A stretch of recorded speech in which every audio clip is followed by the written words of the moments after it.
Well, good morning. Welcome to Living Beyond Limits. You all know I'm Reverend Jennifer Spear. We are a part of Centers for Spiritual Living. I welcome you this morning and so glad you came here to spend your morning with us. And for those of you who are joining us online, welcome to our service online. And so I invite you right now to join me in reading our mission statement that's on the front of your bulletin. We are a sanctuary where people can discover and reveal the presence of God within their own being and experience their oneness with all life. Through the realization of this inner presence of love and peace, we give way to the evolutionary impulse of the divine and become a beneficial presence in the world. So that's really what's happening here. You might notice when you walk in that we are creating this sanctuary here. It is like this soft place to land when the world is hard. It is like this beacon of light when things feel dark, and that helps lift us up. It also helps lift us up when we recognize and come to know that that infinite presence of that one power, one presence, one life, one beingness that is everywhere present. Not just is it out there everywhere present, but it is also within us. And as we come to know that that presence of love, the presence of peace and wholeness and power and good without end, that is within us, we come to the world differently. The world may not be how we want it to be, but we aren't as reliant on it being peaceful or loving or generous in order for us to show up that way. And so as we come to recognize that that is within us, it puts us in a place of power and a place of choice, because we can come to the world shining our light, the light of that one light, bringing our love and our goodness into this world in a way that is beneficial, in a way that is healing, and in a way that the world is asking for right now. And so I thank each one of you for answering the call of your own spirit to be walking this path and to be bringing your light into this world in a way that is indeed beneficial to the whole. And so the title of my talk today is In Case of Flood, Move to Higher Ground. We certainly seem to be in the midst of a flood this week, with a school shooting and then a political activist being assassinated, and then after that all the ensuing opinions and speculations and conspiracy theories and jabber about it. All of that on top of the ongoing polarization in our country and the polarization in our political system. With all of those things going on, we need to move to higher ground. I know it's really easy to get distraught with everything that's happening and to feel off balance, to feel confused as to what to believe and what is true and what isn't true, confused as what to do about any of it. And it's really easy when all this stuff is going on to feel helpless, and helpless to make any changes, mostly because we don't know what to do to make those changes. And regardless of what's happening at any given moment, regardless of what's happening in the world or in this country or in our own personal lives, we want to trust that in the end, it's all going to work out. We want to have faith in that infinite presence, faith that in that infinite presence and faith in the good. You know, good is another word for God. We want to have faith in the good. We want to also have a positive impact on whatever's happening in the world. And so when I say higher ground, that we need to move to higher ground, what I'm really talking is about mostly having a higher perspective. I'm talking about being able to see beyond what is happening in this material world right now and to know that there is something higher, that there is something larger, there is something grander than what it is we are witnessing with our human eyes. to know that there is a something, capital S, something larger and grander that is within everything that's happening and behind everything that's happening. Seth Godin said, just because the tide is out doesn't mean there's less water in the ocean. So there's a story that I'd like to share with you. It says, after we purchased the land for our monastery in 1983, we were broke. We were in debt. There were no buildings on the land, not even a shed. Those first few weeks, we slept not on beds, but on old doors that we had bought cheaply from the salvage yard. We raised them on bricks at each corner and lifted them off the ground. There were no mattresses, of course. We were forest monks. The abbot had the best door, the flat one. My door was ribbed with a sizable hole in the center where the doorknob would have been. The cold truth was that the wind would come up through that hole. I didn't sleep much those nights. We were poor monks and needed buildings. We couldn't afford to employ a builder. The materials themselves were expensive enough. So I had to learn how to build, how to prepare the foundations, how to lay concrete and bricks, to erect the roof, to put in plumbing, the whole lot. I had been a theoretical physicist and a high school teacher in my lay life, not used to working with my hands. After a few years, I became quite skilled at building, but when I started out, it was incredibly difficult. It may look easy to lay brick, a dollop of mortar underneath, a little tap here, a little tap there. But when I began laying bricks, I'd tap one corner down to make it level, and another corner would pop up. So I'd tap that corner down, and then the brick would move out of line. After that, I'd nudge it back in line, and the first corner would pop up too high again. Being a monk, I had patience and as much time as I needed. I made sure every single brick was perfect, no matter how long it took.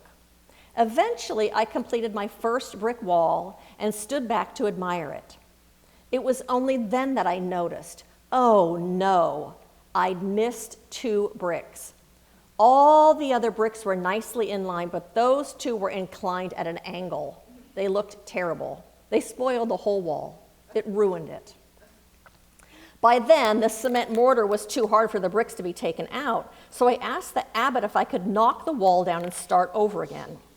Or even better, perhaps, blow it up.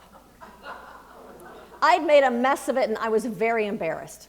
The abbot said, no, the wall will stay.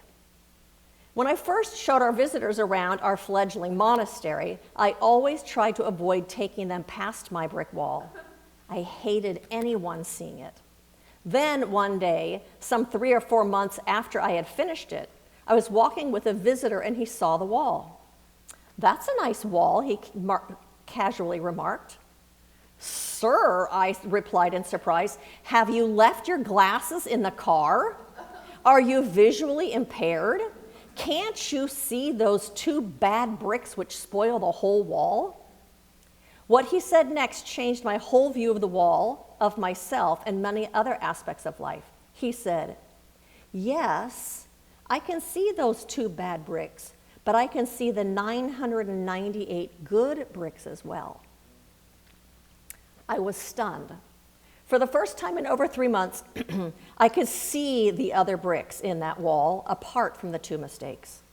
Above, below, to the left, and to the right of the bad bricks were good bricks, perfect bricks. Moreover, the perfect bricks were many, many more than the 2 bad bricks. Before, my eyes would only focus exclusively on my 2 mistakes. I was blind to everything else. That was why I couldn't bear looking at the wall or having others see it. That is why I wanted to destroy it. Now that I could see the good bricks, the wall didn't look so bad at all. It was, as the visitor had said, a nice brick wall. It's still there now, 20 years later, but I've forgotten exactly where those bad bricks are.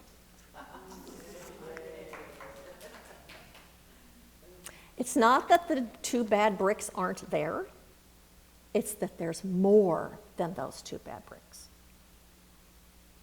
And so one of the things that we teach here at Centers for Spiritual Living is that there is a law of reflection.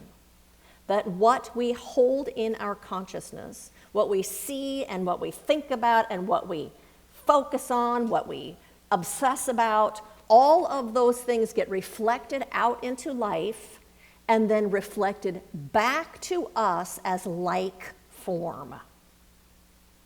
And so I know that the majority of this country right now is focused on how terrible things are. And of course, how terrible the other side is, regardless of which side you're on. But what if instead we put our attention on creating greater good? What if we put our attention and focus and energy on creating greater harmony? What if we put our attention and focus on creating unity and peace? Or how about understanding and wisdom? We begin to rise up. We begin to move to higher ground in consciousness. And we elevate our consciousness through doing affirmative prayer, through using affirmations, through meditating, through coming here, through reading things that are spiritually inspiring, things that have been written by mystics, people who have had a glance of a reality beyond what we normally see with our human eyes. Because what happens when we read those things, it stirs something inside of us that knows that is the truth. It helps us discover the truth that is already inside of us. So it begins in consciousness. Meditation, spiritual practice, holding the truth, the capital T truth, as true even when we can't see it. Dr. Reverend Michael Beckwith says, we pray not to make things happen, but to make God welcome. We pray not to change things out there, but to make God welcome in us and in consciousness. Because that absolute, that living spirit, that creative intelligence of the universe is already present. But we have to create the space for it to come through into expression. All of the intelligence, all of the wisdom, all of the guidance is available right here and right now. The essence of that infinite presence, that life presence that lives itself as everything, the essence of it is harmony and order. That means harmony and order are present. Its essence is love. That means that love exists in every single person, in every single moment. Love is already present. We make welcome the essence and the fabric of spirit when we turn to it, when we open ourselves to it, when we look to it, when we look for it. If you were to look for spirit right now in the world, I guarantee you would be able to find it somewhere. We look for it, and we recognize that it is eternally available. So my message today is really about, as we navigate today's world, we can become a catalyst for positive change. And we do that by holding the capital T truth in consciousness. We look for it, We affirm that it is present. We affirm that it is active in this moment. Even when we can't see it. We keep thinking our human eyes are going to tell us, our human five senses are going to tell us what is real. We don't see spirit with our five senses. We see spirit inside with our own spirit, with our own divine essence. So we see it as present. We hold it as present even when it doesn't appear so.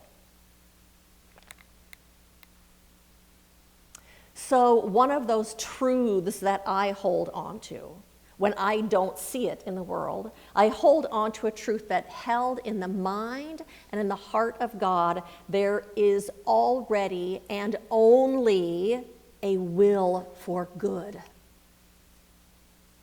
I hold that there is a will for harmony and for a world that works for all. There is a will for unity. There is an intelligence and a principle of order that is omnipresent, everywhere present all of the time. And if that energy that things are made of is none other than the essence of spirit, that means then that that intelligence is already present, that love is already present. Balance and order and harmony are already present. Quantum physics tells us that the energy of which everything is made is intelligence and energy, that you cannot separate the two, that energy includes intelligence. It's like two sides of the same coin. The intelligence is already there. I say it. It's so easy to see in the fact that an oak seed, an acorn grows into an oak tree and produces more seeds that produce more plants, or migratory impulses in animals. It's so easy to see that intelligence when we look to nature. That intelligence is in every single one of us as well. Guiding us, directing us, is all we have to do is listen to it. Ernest Holmes said, "Remember that spirit exists always at the center of form. It is forever expressing in and as tangible form. The form of its expression may come and go, but it is changeless and eternal. Since spirit is at the center of everything, and in its action as law always responds to our thought, there is no limit to its creativity for us except the limitations which we ourselves impose on our experience of it." There's no limits in the divine. There's no limits in that infinite presence. There's only limits within us when we limit it with our belief and our thinking. So that call that we have, we are being called to higher ground. Being called to higher ground means knowing the truth, the capital T truth, right in the midst of where it does not appear to be with our five senses. You all know this story. It says Matthew 9:20 relates a classic story which illustrates how the principle of grounding works in a practical sense. The Nazarene was walking through a crowd when he suddenly felt a huge amount of energy being pulled from his body. He stopped and turned. A woman who had been hemorrhaging for 12 years had stolen up behind him and touched the hem of his robe. As she did, a great current of energy was discharged into her body, and she was instantly healed. The important point of the story is that the woman pulled the energy from Jesus, the Christed one. The wording of the story makes it clear that he did not consciously direct it toward her. He didn't even know she was there. She had grounded herself so perfectly that she was able to pull a powerful current of healing energy into herself. She had accomplished this at the level of spirit.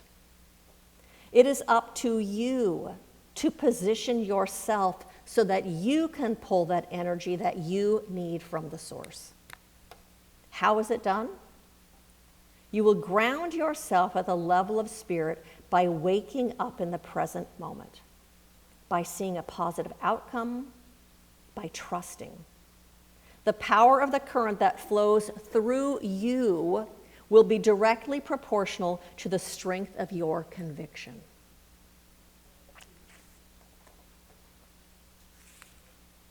We ground that energy through affirmative prayer and through using our affirmations, through focusing on the truth, through spiritual study, reading that of mystics. Reverend Scott Aubrey says, most of the time our lives may be wonderful and fantastic, but there are those times when we are flooded with difficulties. If we don't know how to get to higher ground, we could be in deep trouble. But if we do know where to find that higher ground within ourselves, then the problems can be just a part of the passing scene of life. When we're facing a challenge, rather than asking the universe, why did this happen to me? We can ask, why did this happen for me? Why did this happen for me? What if the reason all of this is happening is because it is forcing you to dig deeper into spirit within you, into your own knowing? What if this is happening because it is forcing you to rise higher, to be a power for healing, to be the beneficial presence that you signed up to be when you incarnated in this human suit?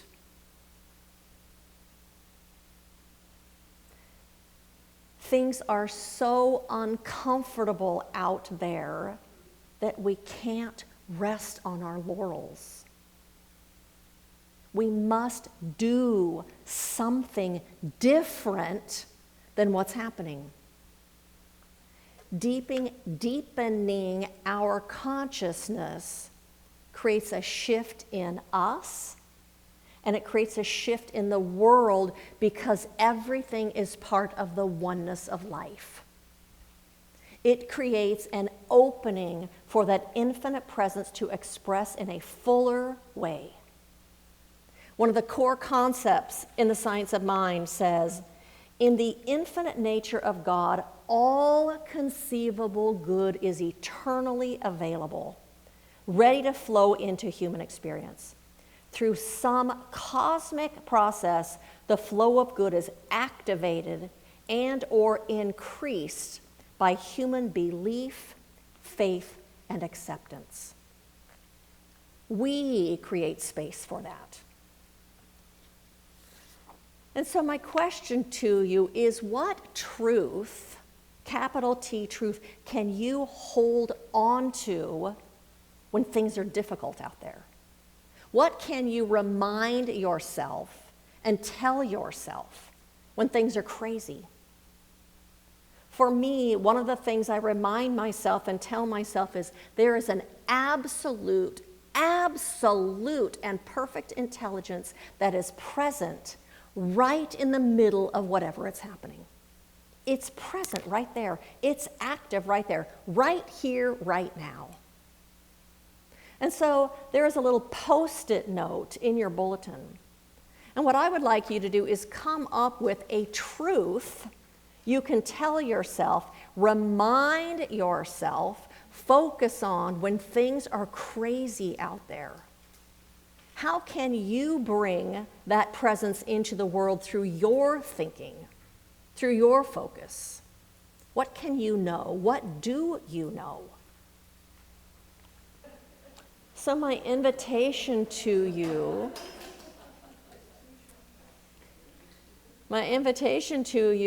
is to see beyond the obstacles. Not to not see them, but see beyond them. To know that there is a greater truth, those things you just named, a greater truth that is present also. It's not like the two bad bricks in the wall weren't there, they were still there. But what else is true at the same time? To look beyond them, to know the truth that is ever present. To know that in the midst of whatever is happening, hold to that truth. Hold the possibility within yourself for healing. Hold the possibility within yourself for resolution. Just knowing that it's possible. Hold that space rather than telling yourself that we're going to hell in a handbasket. Hold the possibility for healing. Hold the possibility for good to show up. And put that affirmation that you wrote somewhere where you will see it regularly. And take that meditation and repeat it to yourself. Use it as a mantra. Meditate on that idea. Do it enough so that it becomes the lens through which you're looking out at life through. That's how it gets into your subconscious mind, and we really create out of our subconscious beliefs. That belief gets magnified inside of you. The power of that Christ consciousness that was the healing that came out of Jesus, that flowed through his robe, is in you. That power is in you because it's a power of oneness. It's a power of no separation. It's an awareness of the infinite here and now, living from there. It's only awaiting your accessing it. It's only awaiting your opening to it. It's awaiting you so that it might act through your belief and through your consciousness and through your subconscious awareness. So create space within yourself for healing. And as a result, we will all be being the beneficial presence that we are here to be. So blessings to every single one of you as you awaken to your own divine nature and the truth that you are infinitely and ever one with that one presence. Blessings to you.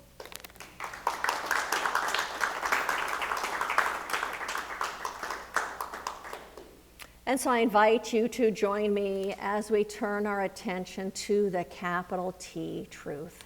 Recognizing that right where we are is that omnipresence of spirit. That spirit that is the very essence and nature of life itself.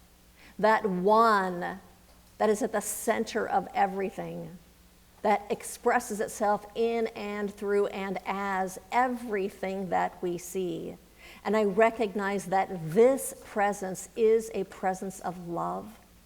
It is a presence of wholeness. It is a presence of light and intelligence and wisdom and good without bound. It is absolute creativity and infinite potentiality. And it is that that is ever present. That is ever present within and behind and back of every single thing, filling the invisible and filling the visible. And so today we call it forth. We open ourselves to it and we look to it. We accept it. We embody it. We know that it is ever present. And so today we say yes to knowing that truth. We say yes to opening to that divine presence of healing and of wholeness, of balance and order and harmony, of yes to a world that works for all. And so as we move out here from here today, we carry that consciousness with us, a consciousness of oneness with the infinite, absolute, and only presence that there is. For if we look behind everything, the truth is God is all there is. And so we hold that in consciousness today. And so I release this prayer into that creative law, knowing that it is reflecting itself right back to us as form that matches that. And so we maintain this opening because we hold to the truth. And so I release this word and let it go. And so it is. And so I do have a couple of invitations for you. We are actually participating in 2 outreach projects right now. One is we are collecting used eyeglasses, sunglasses, prescription and not, broken sunglasses and parts, hearing aids and cell phones that are all going to the Lions Club, and they fit people that are in need with those things. They repair them, they do people's prescriptions and find glasses that fit them or redesign them to fit them. So that is next week, is the 23rd. Oh, it's the 21st. I have the wrong date on here.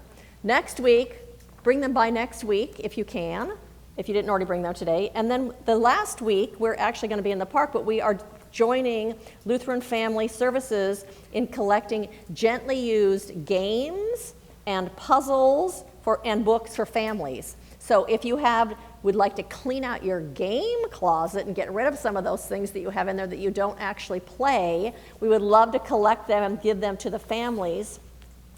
Lutheran Family Services, I know one of the things that they do is when people are moving into homes from being homeless, they help supply them and help them build the home so that they have a home to live in. They will be going to needy families, so we'd love to have you participate in that.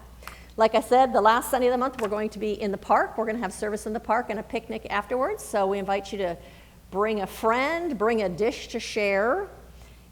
And I don't think I had anything else to say about that. I wanted to let you know that this coming Saturday night at 8 p.m., Harold Payne is the opening act for Freebo. And do you remember the woman's name, Colleen?